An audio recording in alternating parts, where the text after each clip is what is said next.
तो hello students, देखिए आज मैं शुरू कर रहा हूं आज यूनिट नंबर 4 रासायनिक बल गतिकी, जिसे कहते हैं हम केमिकल काइनेटिक्स। तो देखिए आज यूनिट नंबर 4 हमारी स्टार्ट हो रही है। ये ट्यूशन बेच चल रहा है यहाँ पर, जिसमें कि आज यूनिट नंबर 4 स्टार्ट होनी है।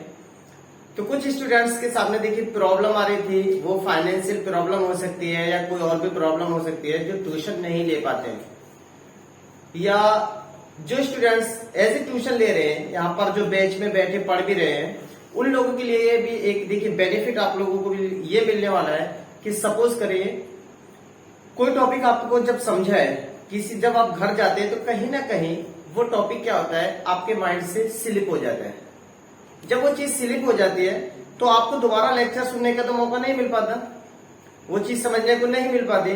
तो आप क्या कर सकते हैं, देखिए ये मेरा यूट्यूब लिंक है जीसीसी केमिस्ट्री, तो आप यहां पर जाएंगे और उस लेक्चर को, ये जो लेक्चर है जियो कहते हो, आपको वहां पर मिल जाएगा और इसको दोबारा से रिपीट सुन सकते हैं। तो आपको ये बेनिफिट मिलने वाला है। तो कंप्लीटली नोट्स जो एज ए ट्यूशन आपको मैं यहाँ पर पढ़ा रहा हूँ, वो आप लोग भी अपने नोट्स बना सकते हैं। तो रजिस्टर निकाल करके रखिए, जो डेफिनेशन है उनको मैं बोलूंगा और समझाऊंगा भी, और आप भी घर बैठे अपने नोट्स बना सकते हैं। तो देखिए शुरू करते हैं हम आज यूनिट नंबर 4, जिसका नाम है रासायनिक बल गतिकी, और इंग्लिश में कहते हैं इसको हम केमिकल काइनेटिक्स। तो पेपर में कितने नंबर की आता है, देखिए इसमें से हमने समझना है कि पेपर में ये 5 नंबर का देखिए इस यूनिट से आपके बोर्ड एग्जाम में आएगा। ठीक है, हमने ये समझ लिया। अब इसी के हिसाब से हम तैयारी करेंगे, अपनी प्रिपरेशन करेंगे। तो स्टूडेंट्स हेडिंग डालिए आप रासायनिक बल गतिकी। रासायनिक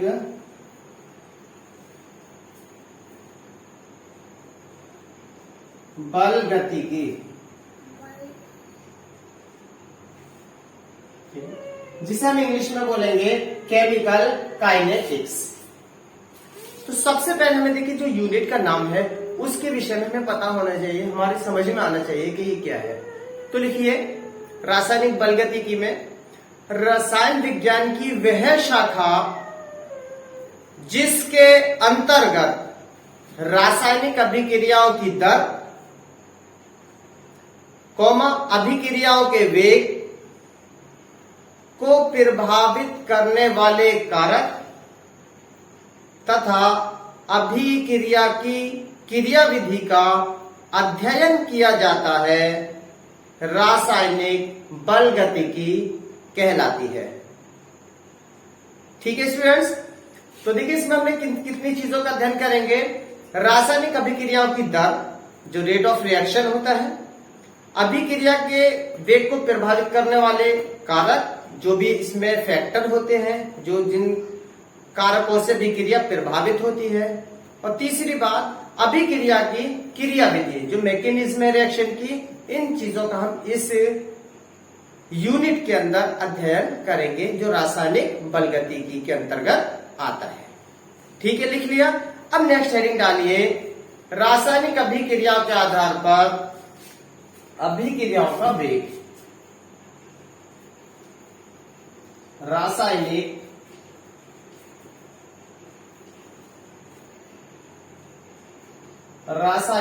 अभिक्रियाओं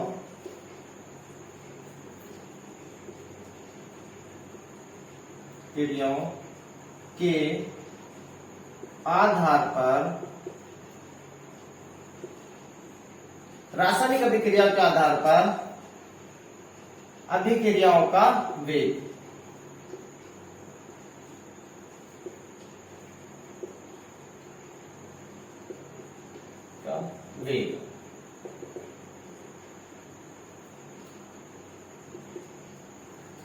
यह हेडिंग है आपकी नेक्स्ट हेडिंग। ठीक है, तो अभिक्रियाओं का जो वेग है, ठीक है, रासायनिक अभिक्रियाओं के आधार पर जो अभिक्रियाओं का वेग है, तो ये जो अभिक्रिया है वो कितने प्रकार की होती हैं और उनका वेग क्या क्या होता है। तो इसमें पहली हेडिंग आप लोग डालेंगे, फर्स्ट हेडिंग, जिसे हम कहेंगे ताक्षणिक अभिक्रिया। नंबर 1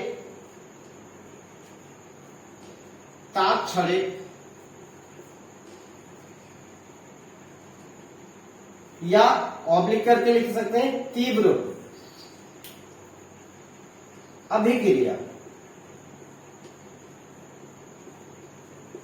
अभिक्रिया इंग्लिश में हम इसको बोलेंगे इंस्टेंटेनियस रिएक्शन। ठीक है, फास्ट के भी नाम से आ सकती है, इसको लिख सकते हैं आप फास्ट या इंस्टेंटेनियस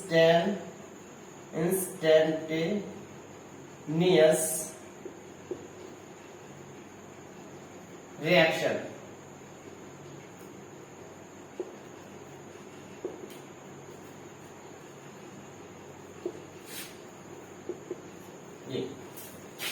ठीक है, तो देखिए मैं उन स्टूडेंट्स के लिए भी मैं सलाह देता हूं जो यूपी बोर्ड या हिंदी मीडियम से पढ़ते हैं, उन्हें भी चाहिए कि देखिए जो हेडिंग्स हैं कम से कम वो इंग्लिश में जरूर सीख ले, क्योंकि आफ्टर इंटर जो आप समझिए हायर एजुकेशन के लिए जाएंगे वहां पर क्या होता है कि आपको मोस्टली इंग्लिश में लेक्चर सुनने को मिलता है, तो कहीं ना कहीं हमें जो यूपी बोर्ड स्टूडेंट्स होते हैं वो प्रॉब्लम फेस करते हैं, इसलिए वो हेडिंग्स को कर सकते हैं जिससे उन्हें पता रहेगा कि क्या शब्द हमारा चल रहा है। तो देखिए सबसे पहले जैसे कि हमारी हेडिंग है तात्क्षणिक या तीव्र अभिक्रिया। ठीक है, तात्क्षणिक मतलब बहुत तेजी से होने वाली, तात्क्षणिक बहुत तेजी के साथ होने वाली।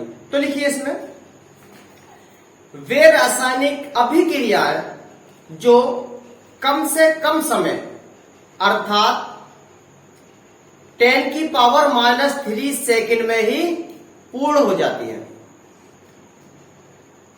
कह सकते हैं कि अर्थात इनका वेग इतना अधिक होता है कि इन्हें सामान्य विधि द्वारा नहीं मापा जा सकता है, तात्क्षणिक अभिक्रिया कहलाती है। जैसे आयनिक अभिक्रिया है, लिख लिया, कॉमा प्रतिस्थापित अभिक्रिया है आदि। एक हाथ थोड़ा तेज चलाना है। तो अब इसमें आयनिक अभिक्रिया कौन सी होती है, जैसे देख सकते हैं हम Na+Cl-। जब भी कोई भी चीज आयन में होती है तो वो हमारा एक्वस में जाती है। ठीक है, हमेशा कोई भी चीज एक्वस मतलब जलीय, जिसमें जल में घोल देते हैं। ठीक है, AQ प्लस, और इसके साथ में जो भी चीज होती है तो उसके साथ में हम इसे कर लेंगे Ag+ और NO3-, ये भी हमारा एक्वस होगा। अब देखिए क्या होगा कि इसका जो प्लस वाला है वो इसके माइनस के साथ और इसका प्लस वाला इसके माइनस के साथ में जाएगा। देखिए AgCl के साथ में बनाएगा रिएक्शन और NaNO3 के साथ में बनाएगा, तो ये बनेगा हमारी रिएक्शन बनेगी NaNO3 सोडियम नाइट्रेट, और ये बनेगा हमारा प्लस AgCl। ठीक है, AgCl क्या हमारा सिल्वर क्लोराइड, तो इसका बनेगा सफेद अवच्छेद, PPT बोल देते हैं इसको। ठीक है, व्हाइट प्रेसिपिटेट मतलब सफेद अवच्छेद बन जाएगा। समझिए कि ये जो हमारी तात्क्षणिक अभिक्रियाएं कितनी गति से होती है, बहुत तेज गति के साथ में होती है। इसके विपरीत में दूसरी हेडिंग आप लोग डालेंगे मंद अभिक्रियाएं। दूसरी हेडिंग मंद अभिक्रियाएं, मंद अभिक्रिया, जिसको हम कहेंगे स्लो रिएक्शन। स्लो रिएक्शन,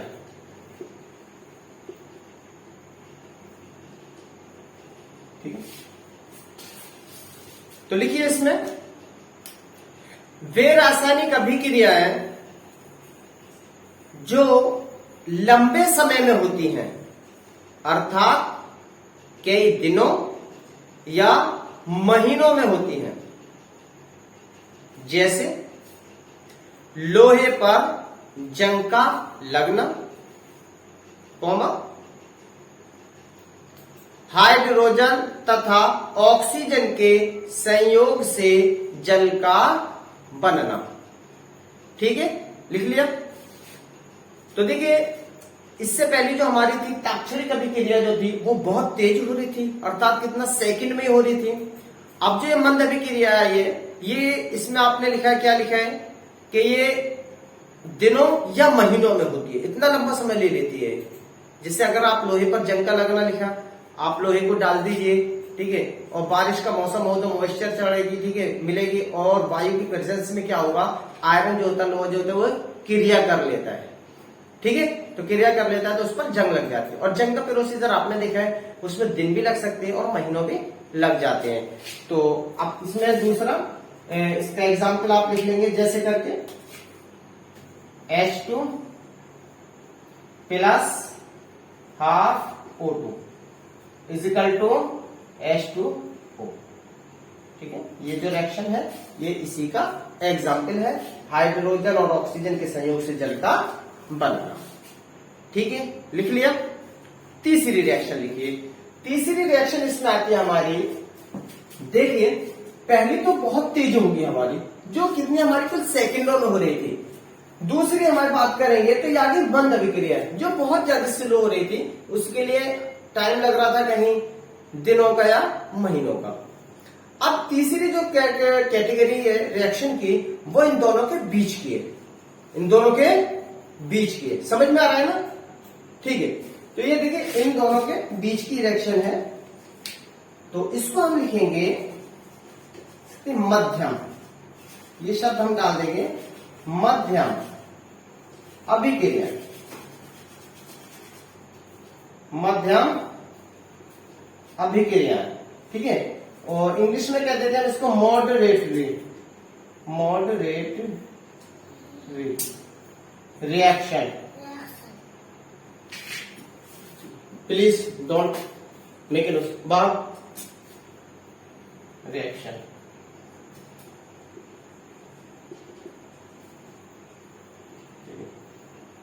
आवाज नहीं बिल्कुल भी। तो अब देखिए, लिखिए इसमें वे रासायनिक अभिक्रिया है जो दोनों के मध्य होती है। समझ में आया ना भाई, हमारा पहला तो था फास्ट ताक्षणी और दूसरी थी मध्य जो बहुत स्लो हो रही थी। अब इन दोनों के जो बीच की कैटेगरी है उसको कहते हैं मध्यम अभिक्रिया है, ठीक है। तो लिखिए वे रासायनिक अभिक्रिया है जो दोनों के मध्य होती है, जैसे ये मिनटों या घंटों में होती है, मिनटों या घंटों में होती है। जैसे जैसे करके लिखेंगे reaction,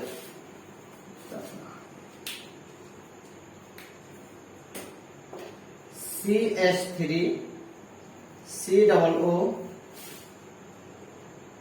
H plus C2H5 OH, ठीक है। तो ये हमारा क्या देखिए एसिटिक अम्ल है और ये हमारा एथिल अल्कोहल है। जब ये इससे क्रिया करेंगे तो देखिए H इसमें से निकल के OH के साथ चले जाएगा और एथिल ग्रुप एसीटेट पे जुड़ जाएगा, तो ये बन जाएगा हमारा CH3 COOH प्लस H2O, ठीक है, समझ में आ गया होगा। तो अब आगे चलते हैं हम। अब आप नेक्स्ट हेडिंग डालिए अभिक्रिया का औसत वेग।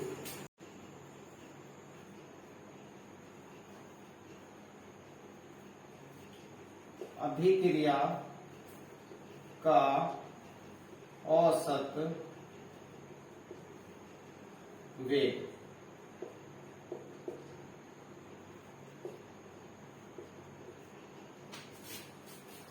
अभिक्रिया का औसत वेग, ठीक है, इंग्लिश में लिख सकते हैं एवरेज रेट ऑफ रिएक्शन। लिखो निश्चित समय अंतराल में, निश्चित समय अंतराल में प्रति इकाई समय में किसी अभिकारक या उत्पाद की सांद्रता में होने वाले परिवर्तन को अभिक्रिया का औसत वेग कहा जाता है। अभिक्रिया का औसत वेग कहा जाता है। इसे delta x upon delta T से प्रदर्शित करते हैं। इस तरीके से लिखेंगे delta x upon delta T, ठीक है, इसे delta x upon delta T से प्रदर्शित करते हैं। इसका मात्रक मोल प्रति लीटर, इस तरीके से लिखेंगे, मोल प्रति लीटर सेकंड है। ठीक है, लिख लिया। अब इसका फॉर्मूला लिखेंगे।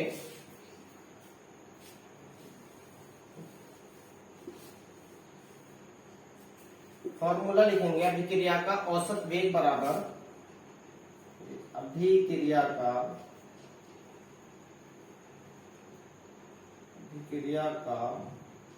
औसत वेग बराबर, देखिए, अभिकारक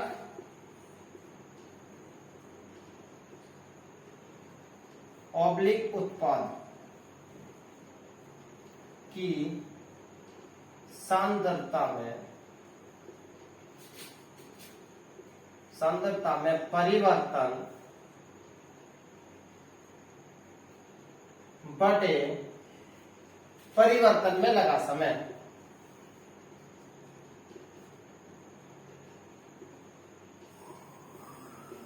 बटे परिवर्तन में लगा समय। ठीक है, ये हमारा इसका फॉर्मूला है। ठीक है, तो हम ये तो जानते हैं अभिकारक क्या होता है और उत्पाद क्या होता है, ये तो हमने समझ लिया है।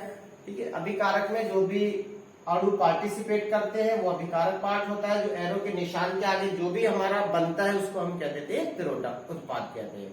ठीक है, तो अब इसके लिए लिखिए, माना कोई अभिक्रिया निम्न है। माना कोई अभिक्रिया निम्न है। ठीक है, तो क्या अभिक्रिया, R into R gives P। ठीक है, R आपका कोई भी रिएक्टेंट है और P आपका प्रोडक्ट है, जिसे हम क्या देते हैं, उत्पाद। उपरोक्त अभिक्रिया के लिए लिखिए इसके नीचे R इंटू P के लिए, उपरोक्त अभिक्रिया के लिए वेग को निम्न दो प्रकार से व्यक्त किया जा सकता है।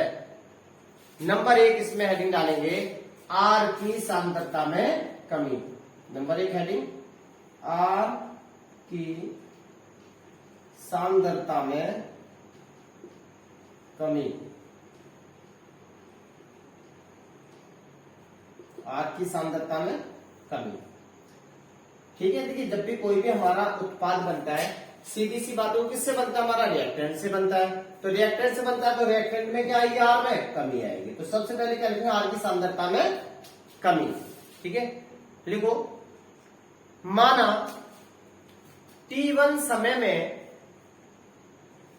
R की सांद्रता R1 तथा T2 समय में R की सांद्रता R2 है। तो ठीक है, तो क्या लिखेंगे, R की सांद्रता में कमी, ठीक है, बराबर क्या लिखना है, कमी बराबर क्या आएगा हमारा, R2 minus R1 is equal to delta R। ठीक है भाई, R2 में से क्या करेंगे, R1 घटा देंगे तो क्या जाएगा हमारा ये डेल्टा R। इसी तरीके से नीचे क्या आएगा आपके, क्योंकि R की सांद्रता में तो कमी हो रही है। ठीक है, और परिवर्तन में लगा समय लिखेंगे, फिर इसमें परिवर्तन में लगा समय बराबर T2 माइनस T1 बराबर डेल्टा T। ठीक है, इसे आप नोट कर लेंगे, ये अपना फोकस में आ जाएगा। ये दोनों चीज आगे अब निकाल देंगे यहां से, क्या, अभिक्रिया का औसत वेग। दोनों चीज हम पे आ गए, अब निकालेंगे इसमें अभिक्रिया का औसत वेग। अभिक्रिया का औसत वेग जब अभिक्रिया का औसत वेग निकालेंगे तो क्या बनेगा फॉर्मूला देखिए, minus delta R upon delta T. ये हमारा इसका फॉर्मूला आ गया, जिससे हम अभिक्रिया का औसत वेग को निकालेंगे। ठीक है, और देखिए यहाँ पर जो माइनस का चिन्ह लिया है वो हमने इसलिए लिया है क्योंकि रिएक्टेंट जो अभिकारक है उसकी सांद्रता में कमी को प्रदर्शित कर रहा है। ठीक है, नेक्स्ट हेडिंग डालिए। ये तो हुआ आर की सांद्रता में कमी। जब अभिकारक की सांद्रता में कमी होगी तो प्रोडक्ट बनेगा। जब प्रोडक्ट बनना है तो पी की सांद्रता में क्या होगी, वृद्धि। तो नेक्स्ट हेडिंग डालिए, पहले होगी आपकी आर की सांद्रता में कमी। अब नेक्स्ट हेडिंग डालिए पी की सांद्रता में वृद्धि। पी की सांद्रता में, पी की सांद्रता में वृद्धि। लिखिए इसमें, यदि डेल्टा टी समय अंतराल में पी की सांद्रता में होने वाली वृद्धि डेल्टा पी हो तो अभिक्रिया का औसत वेग बराबर, फॉर्मूला लिखेंगे, अभिक्रिया का औसत वेग बराबर क्या आएगा, मैं देखिए, delta P upon delta T. ये वाला फॉर्मूला इसका आ जाएगा। ठीक है, अभी क्या करना है हमें इसमें, देखिए अब इसमें दोनों का निकाल देंगे।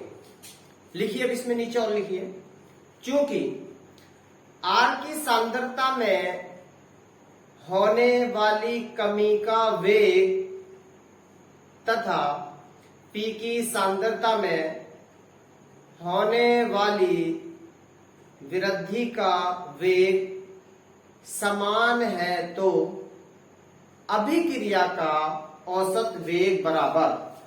ठीक है, फॉर्मूला दूसरे इसका आ जाएगा, तो फिर दोबारा लिखेंगे हम, अभिक्रिया का औसत वेग बराबर, दोनों का फॉर्मूला आएगा। तो देखिए क्या आएगा फॉर्मूला, माइनस डेल्टा आर जो भी हमने निकाला था, डेल्टा टी क्योंकि दोनों बराबर है, तो delta P upon delta T. ये फॉर्मूला हमारा बनकर आ गया, और इसी फॉर्मूले से हम अभिक्रिया के औसत वेग को ज्ञात कर सकते हैं। ठीक है, तो लिखिए जैसे जैसे करके लिखिए, अब निकालते हैं हम अभिक्रिया का औसत वेग। कैसे निकालेंगे हमें, देखो CO प्लस Cl2, ठीक है, CO प्लस Cl2 गिव्स क्या बनेगा, COCl2। ठीक है, यहां से अगर हम अब क्या करना है, देखिए अभिक्रिया का औसत वेग ज्ञात करना है। ठीक है, तो कीजिए अभिक्रिया का औसत वेग कैसे निकालेंगे, देखो अभिक्रिया का औसत वेग बराबर, अब देखिए पहले किसका लिखेंगे, माइनस डेल्टा आ रहा है तो क्या लेंगे, माइनस का चिन्ह लेंगे, क्योंकि रिएक्टेंट इस वाले पर भी और इस वाले पर भी, दोनों पर क्या लेना पड़ेगा, दोनों रिएक्टेंट है इस साइड के, तो माइनस का चिन्ह लिया, डेल्टा बनाया, आर की जगह क्या लिया हमने, CO, पहले क्या लेंगे CO, और हमारा ये क्या होगा, जो समय में परिवर्तन होगा डेल्टा टी बराबर, इसके लिए निकाल दिया। अब Cl2 के लिए निकालेंगे, तो क्या चलेंगे, minus delta Cl2 upon delta T. तो ठीक है, Cl2 के लिए भी आ गया। अब किसके लिए निकालेंगे, प्रोडक्ट के लिए, डेल्टा पी के लिए। तो देखिए डेल्टा पी में वो माइनस चिन्ह नहीं लेना, क्यों नहीं लेना, क्योंकि उत्पाद में वृद्धि हो रही है, जब वृद्धि हो रही है तो हम उसमें माइनस नहीं लेंगे। माइनस जो रिएक्टेंट में हम ले रहे थे अभिकारक में, वो इसलिए ले रहे क्योंकि इसकी सांद्रता में कमी हो रही है। तो क्या लेंगे बताइए, डेल्टा पी क्या हमारा, COCl2, तो delta COCl2 upon delta T। ये निकल गया हमारा अभिक्रिया का औसत वेग। ठीक है, समझ में आ गया? ओके, तो मैं समझता हूं, देखिए ये जो चल, ठीक है, आप लोग इसको एक चीज मैं और आपको बता दूं, जो भी स्टूडेंट्स देखिए यहाँ पर पढ़ रहे हैं वो इसे यूट्यूब पर भी देख सकते हैं। अपना जब भी कोई चीज दिमाग से स्लिप हो जाए तो उसे यूट्यूब लिंक पर जाकर देख सकते हैं। जो मेरा यूट्यूब लिंक है वो GCC केमिस्ट्री, ठीक है, शमीम सर, तो वहां पर इसको दोबारा आप रिपीट भी कर सकते हो। अब नेक्स्ट हेडिंग डालिए आप, तात्क्षणिक वेग, अभिक्रिया का तात्क्षणिक वेग।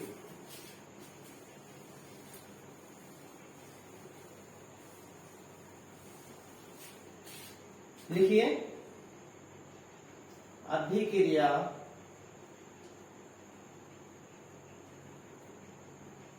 का तात्क्षणिक वेग।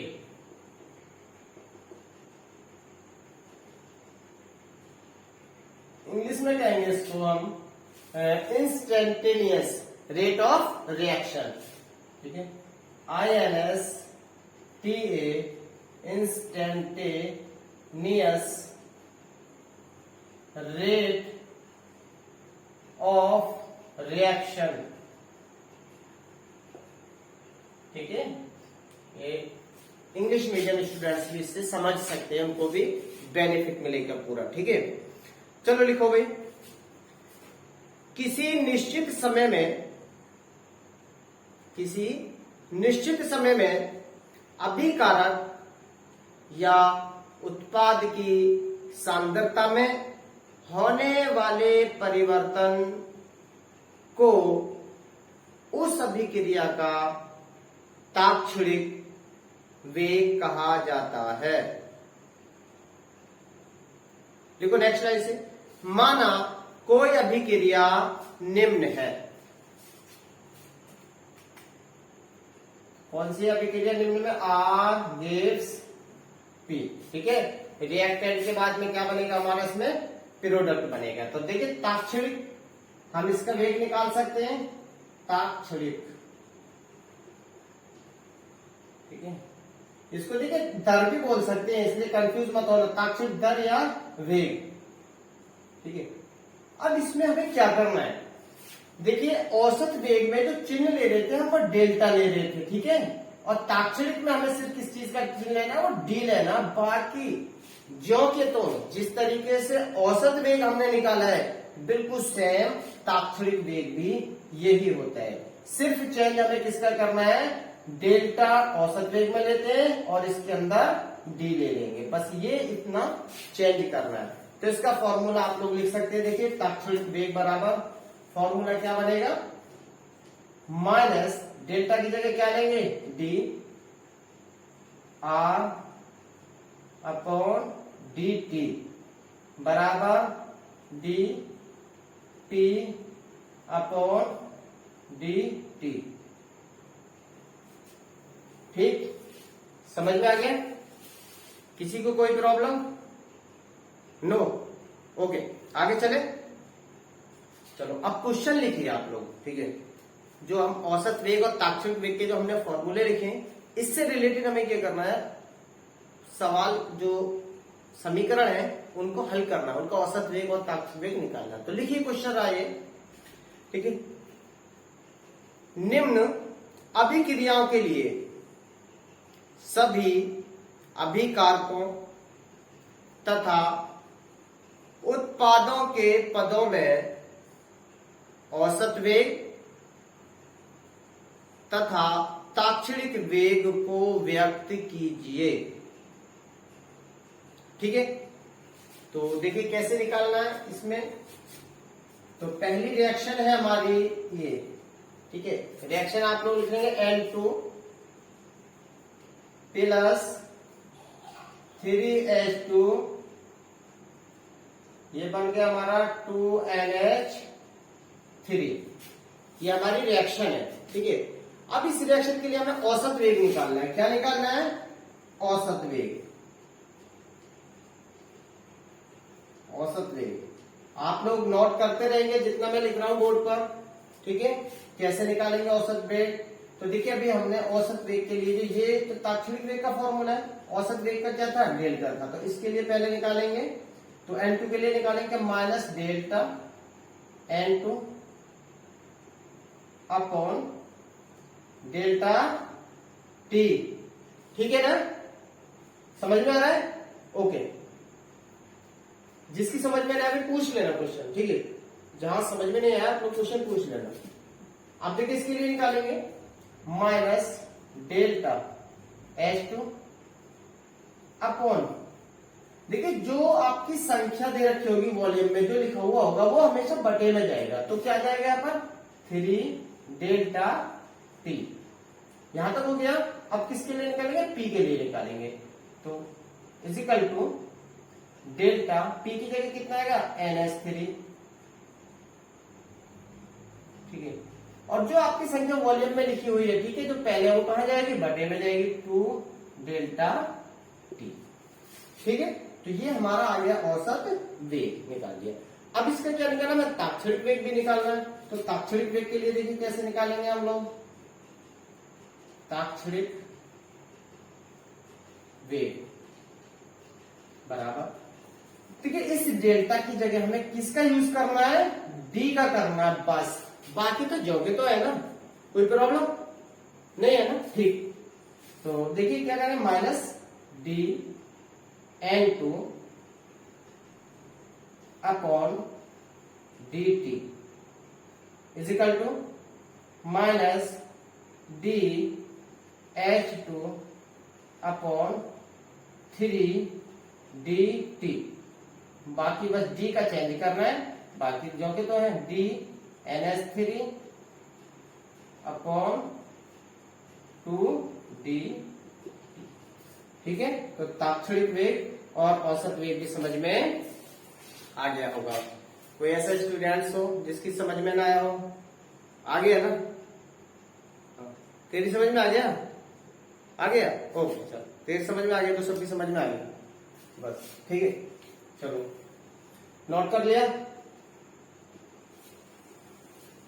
चलो नेक्स्ट रिएक्शन लिखो आप लोग, दूसरी रिएक्शन के लिए निकालना है। देखिए अब ये आपको खुद निकालना है, सेल्फ निकालना है घर पर, ठीक है। चलो जहां समझ में ना पूछ लेना, बाकी अपने आप निकालना।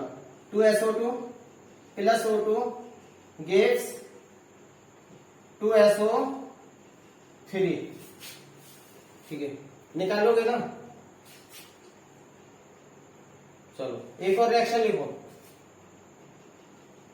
थर्ड, या आपको अपने आप निकालना। 2HI, ठीक है, 2HI किसमें टूटेगा आपका, H2 में और किसमें, I2 में। तो H2 प्लस I2, ठीक है, इसमें आपका ये टूट गया, तो इसके लिए आप लोग निकाल लोगे, ओके। चलो एक और लिखो रिएक्शन, इससे आपकी प्रैक्टिस हो जाएगी। देखिए अच्छे से, A plus 2B gives 3C plus 4D, निकालोगे इसके लिए, क्यों, अरे ये भी तो वही है, बस इसके लिए मैंने ABCD लिख दिया है। चलो इसका मैं निकाल के बताता हूं आपको, ठीक है। तो इसका समझे भाई, औसत वेग निकालना है, औसत वेग बराबर, देखिए ए है, तो ये तो हमारा रिएक्टेंट है पूरा, तो क्या करेंगे, minus delta A upon delta T is equal to, अब देखिए हमारा कुछ में है, तो क्या लिखेंगे, minus delta B upon 2 delta T. अब आ जाइए, देखिए तो अभी क्या, अब किसकी तरफ आएंगे, उत्पाद की तरफ आ जाएंगे, इज इक्वल टू क्या आएगा, delta C upon delta T is equal to delta, अब देखिए 3 भी तो है ना, तो यहाँ कितना है, 3 डेल्टा टी, चेक कर लिया करो भाई, कहीं पर मिस्टेक भी हो जाए तो, ठीक है। इसमें देखो कैसे करेंगे, delta D upon 4 delta T. औसत वेग आ गया। अब ताक्षणिक वेग में क्या है, डेल्टा की जगह डी क्यों करना है, बाकी तो जौके तो ये है ना ये वेग। ताक्षणिक वेग बराबर क्या करना, देखो minus D A upon D T is equal to minus D B upon 2 D T is equal to D C upon 3 D T में जितनी नंबर आता है उसको नीचे ले जाते हैं बटे में, इजिकल टू डी ब्रैकेट में capital D upon 4 D T. ठीक है, आ गया ना समझ में? अब तो कोई प्रॉब्लम नहीं। अब देखिए आपको कोई सी भी रिएक्शन आ जाओ, कितनी भी आ जाओ, तो आई थिंक मैं समझता हूँ कि आप लोग भाई सभी रिएक्शन का निकालना आप पर आ जाएगा। कोई भी रिएक्शन हो, तरीका ये हमें को सिर्फ तरीका आना चाहिए, बाकी अब कितनी भी रिएक्शन हो उनको हम निकाल लेंगे। ठीक है, चलो ओके।